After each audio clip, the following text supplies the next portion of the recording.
So hello everyone, welcome back to another video. তো আজকে কথা হলো বাস্টার্ড অফ বলিউড বলে সিরিজটাকে নিয়ে, যেটা আরিয়ান খান পরিচালিত সিরিজ। এবং এই সিরিজটা খুবই একটা কন্ট্রোভার্সিয়াল সিরিজ হয়েছে, এবং সিরিজটা আমি জাস্ট কমপ্লিট করেছিলাম একদিন আগেই। এবং 7খানা এপিসোডের সিরিজ আছে এটা।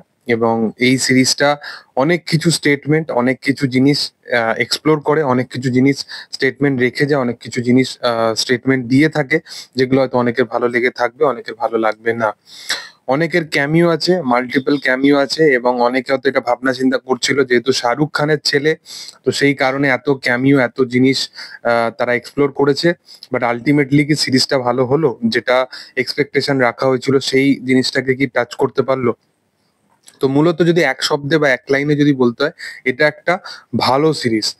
এই সিরিজটা এমন কিছু জিনিস নিয়ে কথা বলে, এমন কিছু জিনিস নিয়ে এক্সপ্লোর করে, যেই জিনিসের ব্যাপারে আমরা সব সময় জানার জন্য এক্সাইটেড থাকি, সেটা হচ্ছে বলিউড। বলিউডের মধ্যে এমন অনেক কিছু ইনসিডেন্ট ঘটেছে, যেগুলোতে আমরা কখনো মাফিয়া হিসাবে, কখনো আমরা কোনো অভিনেতাকে সুসাইড করতে দেখেছি, কাউকে ডিপ্রেশনের সম্মুখীন হতে দেখেছি। তো এই প্রত্যেকটা ডিপার্টমেন্টকে এই সিরিজটা এক্সপ্লোর করতে দেখা যায়।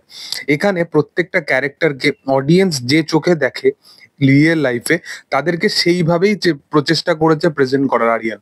এখানে কারণ জোহারের জন্য একটা মানে অডিয়েন্সের একটা সাবকনসিয়াস মাইন্ডের মধ্যে একটা ন্যারেটিভ সেট হয়ে গেছে যে করণ জোহার মাফিয়া, বা তারা এরকমই মাফিয়া রুল চালায় পুরোপুরি বলিউডের মধ্যে। তো তাকে সেইভাবেই প্রেজেন্ট করেছে কাইন্ড অফ, বা আর একটা চরিত্রকেও সেইভাবেই লেখা হয়েছে এই সিনেমার।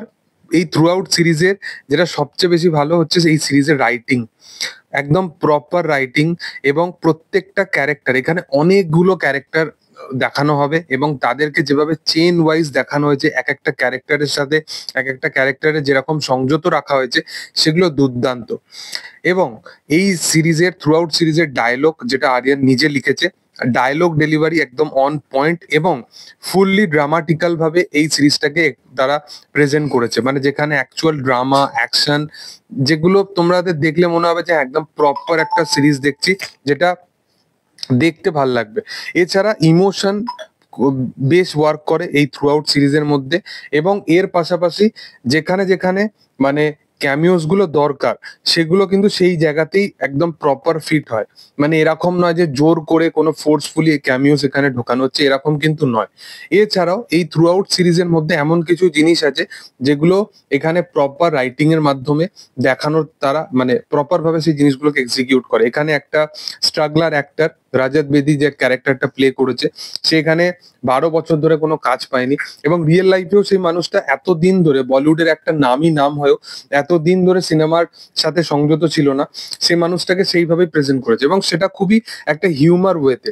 আরিয়ানের হিউমার খুবই ভালো, সেটা দেখে বোঝা যাচ্ছে তার ডিরেকশন দেখে। কারণ সে কমেডিটা যেরকম ভাবে পুরো থ্রু আউট সিরিজের মধ্যে রেখেছে, এবং সেটা দুর্দান্ত ওয়ার্ক করেছে। আমাদের এখানে পরিচালকরা ভালো কমেডি মানে করাতে পারে না, এবং বিশেষ করে বলিউডে তো এখন কমেডি বলতে কিছু নেই। তো সেখানে আরিয়ানের যে হিউমারটা, যেরকম কমেডি রাখা হচ্ছে, সেগুলো দুর্দান্ত ভাবে ওয়ার্ক করে। বিশেষ করে রাঘবের ক্যারেক্টারটা, সে পুরো থ্রু আউট সিরিজের মধ্যে যাকে যেভাবে ইউজ করা হয় সাপোর্টিং ক্যারেক্টার হিসাবেও, সে পুরো থ্রু আউট সিরিজের মধ্যে যেভাবে তাকে রাখা হয়, এবং সে যেভাবে মানে এনহ্যান্স করে প্রত্যেকটা সিনকে, সেগুলো সত্যি দুর্দান্ত। লাক্সে এখানে ভালো পারফরমেন্স দিয়েছে, তার মধ্যে অনেক পোটেনশিয়াল আছে, সেটা সে আবারও প্রমাণ করলো। এবং অ্যাকশন সিকোয়েন্সে তাকে দেখতে ব্যাপক লাগে। এছাড়াও ববি দেওয়াল, সে মানে এই থ্রু আউট সিরিজের মধ্যে একটা বলতে পারো চার্মিং মোস্ট পার্সোনালিটি যদি বলা চলে, তাহলে ববি সেই ক্যারেক্টারটাকে ব্যাপকভাবে পুল অফ করে, এবং তাকে দেখতে বেশ ভালো লাগে। এছাড়া অনেক পার্শ্ব চরিত্র আছে, যেগুলো কিন্তু খুব ভালো। রাজত বেদির ক্যারেক্টারটা বললাম, এবং আর একটা চরিত্র আছে যে এখানে সিঙ্গার হতে চায়। তো সেই রকম কিছু কিছু চরিত্র আছে যেগুলো খুব ভালো।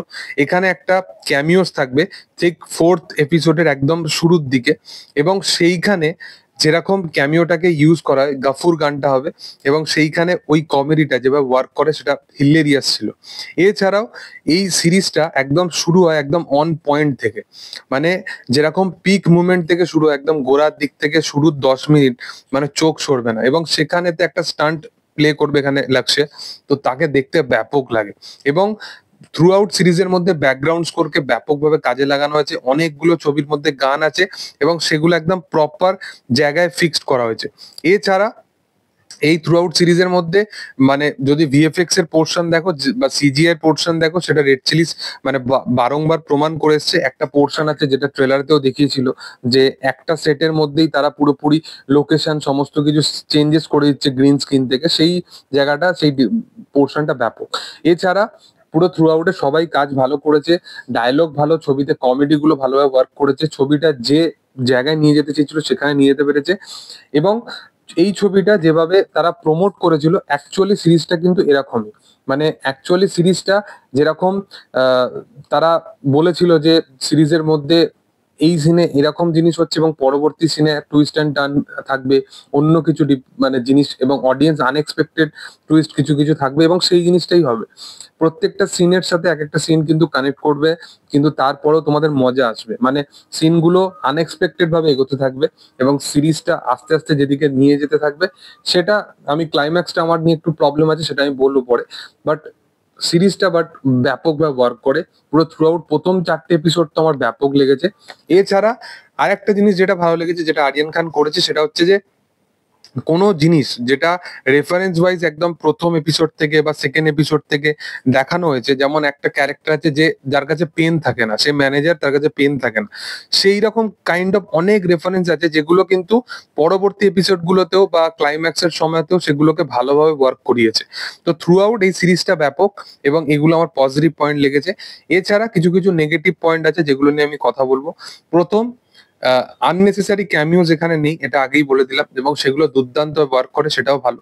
বাট থ্রু আউট সিরিজটা যেভাবে এগোয় এবং প্রথম 4টে এপিসোড এটা একদম অন পয়েন্ট, বাট বলিউডটাকে যেভাবে এক্সপ্লোর করে সেগুলো দুর্দান্ত।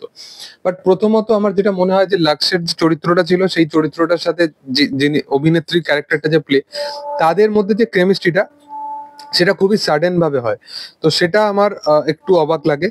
এর সাথে সাথে আরেকটা জিনিস যেটা হচ্ছে সিরিজটা একদম অন্তিম দিকে মানে ক্লাইম্যাক্সের দিকে যেভাবে নিয়ে যায়, সেটা প্রপার জাস্টিফিকেশন আমার মনে হয় না হয় বলে, মানে সেটা একটুখানি জিনিসটা একটু মানে দেখতে একটু কেমন একটা লাগে। বাট হ্যাঁ, আরিয়ান খান ওইভাবেই জিনিসটাকে লিখেছে, মানে সে একদমই আনএক্সপেক্টেড কিছু বানানোর প্রচেষ্টা করেছে। অডিয়েন্স যে ন্যারেটিভের সাথে এই সিরিজটাকে দেখতে বসেছে এবং আস্তে আস্তে মানে যখন আমরা সিরিজটা কন্টিনিউ করতে থাকি, আমাদের এক একটা ন্যারেটিভ সেট হয়ে যায় যে সিরিজটা এখানে গিয়ে হয়তো শেষ করবে বা এরপরে হয়তো এটা হবে। বাট এই সিরিজটা পুরোপুরি আনপ্রেডিক্টেবল ভাবেই তারা প্রেজেন্ট করেছে। এটাই ছিল আমার রিয়াকশন। তোমাদের কি বক্তব্য অবশ্যই কমেন্ট সেকশনে আনতে পারো। ভিডিও ভালো লাগলে অবশ্যই তোমরা লাইক করো, শেয়ার করো, সাবস্ক্রাইব করো চ্যানেলটিকে, পাশে থাকা বেল আইকনটা অবশ্যই প্রেস করে দিও। Thank you all, by.